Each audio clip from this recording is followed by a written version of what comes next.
Hello, friends, and welcome to Arthurian April, day 25. And today we are at last tackling Tristan and Isolde.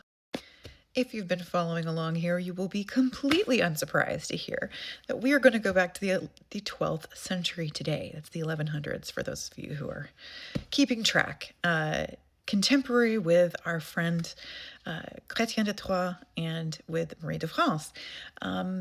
But with some different poets, because the tradition of Tristan and Isolde is concurrent with the other stories that we have of King Arthur, but kind of has its own trajectory as well. Thomas of Britain and Beroul are two poets who were writing courtly romances at the time, who are kind of given the credit for really codifying the story of Tristan and Isolde as we know it now. These poems essentially follow a very similar story that involves two star-crossed lovers. They're kind of like the Romeo and Juliet of the Arthurian canon, and another figure. So this is a love triangle, and he is older, he is the king, and he is the uncle of Tristan. That is essentially a cuckold story. For those of you who are familiar, this is a very common theme that we find in medieval literature, but it's a lot more than that too. So here's the rough outline. Tristan is nephew to King Mark of Cornwall. Tristan himself is of Lyonesse, which is a very cool part of the Arthurian landscape that I read about quite a bit in my books. And he is, like Gawain is to Arthur, the king's sister's son. So very important relationship here.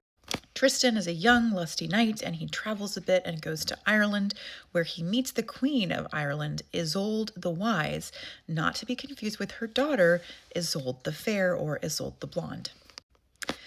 They meet, Tristan gets sick, the mother is able to heal him. He eventually goes back to Cornwall and is singing the praises of these wonderful monarchs of Ireland, and Mark decides, hey, why don't I marry that beautiful daughter and live happily ever after?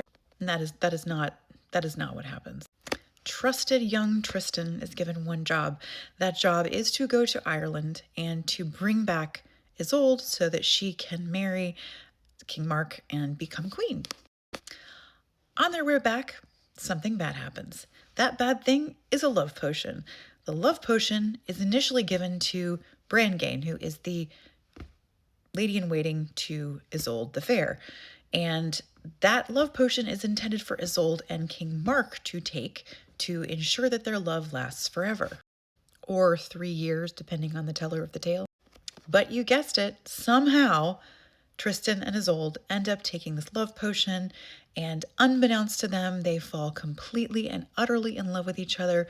They consummate their relationship on the way over to Cornwall, and what follows is a series of progressively zanier adventures of them trying to convince King Mark that this is not happening while it's clearly happening, and then getting captured, nearly burned at the stake, jumping out windows, and all kinds of really bizarre things.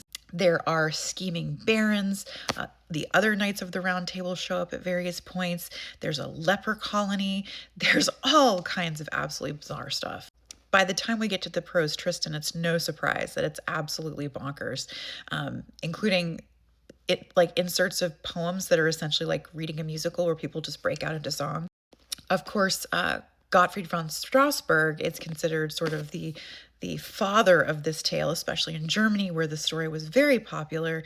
And he is the one who, even though he didn't finish that story, has definitely become like the backbone version and considered one of the greatest pieces of medieval German poetry. The story continues. They go back and forth. It really is a comedy of errors. At one point, the lovers escape to the wood after they are finally discovered by King Mark, and they live in a lover's grotto together, and it's all very dramatic, but as all good things, this does come to an end, and finally, they get so fed up with Tristan that he is banished to Normandy, where he has promised to never return to see Isolde again. However, to make matters even more confusing, he ends up marrying a woman named Isolde. In this case, it is Isolde the White, or Isolde the White Hands. Not to be confused with Isolde the Fair or the Blonde. Isolde of the White Hands. And this is where one of the many versions of the tragic love story comes to an end. Tristan is in a bad way. He is injured, sometimes injured by King Mark, depending on the story. And he tells his sort of first in command, Sir Cahedon, who happens to be his brother-in-law as well, that the only person that can heal him is Queen Isolde, and he needs to go to Cornwall and bring her back to him. And all he has to do is make sure to fly white sails as he returns so Tristan can see that Isolde has accepted and is on the way, but if she hasn't, that he would sail with black sails. By the time Cahedon actually comes back, Tristan is too sick to even go to the window, so it's his wife who looks out the window to see the ship. And she sees white sails, but she tells Tristan that she sees black sails. Because she's jealous, of course, and because, well, of course. So he just dies on the spot because he's so absolutely brokenhearted. In some other versions, it's more of a wounding, and then Isolde finds Tristan dead and falls down dead herself. So very much the last scene that you see in Romeo and Juliet. In fact, there's quite a few famous portraits and paintings of the two lovers together. Later, the poem was adapted by Richard Wagner, and when I was doing research for this, I was amazed at how much has been written about Wagner's play. But also, if you happen to have made it through Finnegan's Wake, first, congratulations, not everyone can tackle James Joyce and remain sane. There's also an extended section where he talks about Tristan and Isolde. I'm of a couple of minds of this story. I'm not a big fan of the love potion. In my kind of tangential take on this, by the way, I got copies. I talk a little bit about the love potion being used as an excuse, but not actually something real. I think the best stories are the ones in the Prose Tristan and in Mallory, because you have Sir Palamedes as kind of an offset to Tristan. He's got something more to fight for beside just against his uncle, and I think that that's a lot cooler. Tristan is very much the model of sort of the princely knight. Isolde is often described as not just beautiful, but very quick-witted. She's also can be very sort of emotionally tempestuous. At one point in one of the poems, she finds Tristan and realizes that he's been disguised as someone else and is so mad that she wants to kill him, and they have to convince her not to. It's also kind of hard to not feel a little bit bad for King Mark, because he really does get the short end of the stick. However, especially considering the lengths that Tristan and Isolde go to keep him in the dark, including and not limited to the fact that because Isolde loses her chastity on the trip over with Tristan, they actually disguise Brangane as Isolde the night of the marriage consummation, and she gives up her maidenhead to the unknowing king. They sure do love their themes in Arthuriana, don't they?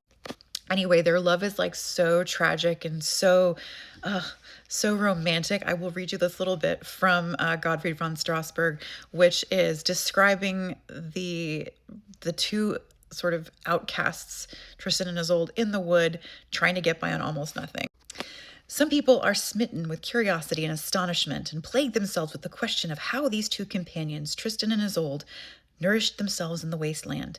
I will tell them and assuage their curiosity. They looked at one another and nourished themselves with that. Their sustenance was the eye's increase. They fed in their grotto on nothing but love and desire. The two lovers who formed its court had small concern for their provender. Hidden away in their hearts, they carried the best nutriment to be had anywhere in the world, which offered itself unasked, ever fresh and new. I mean pure devotion, love made sweet as balm that consoles body and sense so tenderly and sustains the heart and spirit. That was their best nourishment. Truly, they never considered any food but that from which the heart drew desire, the eyes delight, and which the body too found agreeable. With this they had enough. Love drove her ancient plow for them, keeping pace all the time, and gave them abundant store of all the things that go to make heaven on earth. So yeah, they basically kept alive with some good old magic love eyes and some sexy time. It definitely, you can see why people found that so overwhelmingly, wonderfully courtly, and so very romantic. Not my all-time favorite, but certainly something I'd love to tackle one of these days.